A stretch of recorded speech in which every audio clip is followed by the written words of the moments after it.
Welcome to Luca and Miguel. Enjoy the video.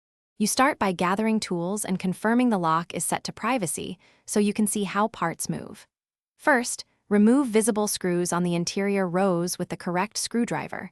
If screws are hidden, pry the trim cap gently with a flat tool. Once done, pull the knob straight out toward you while holding the spindle to prevent twisting. Make sure to keep screws in a container and note their positions for reassembly.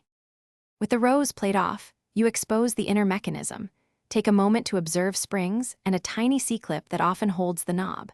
Use needle nose pliers to compress and slide out any retaining clip, then withdraw the spindle by pulling it straight while supporting the latch.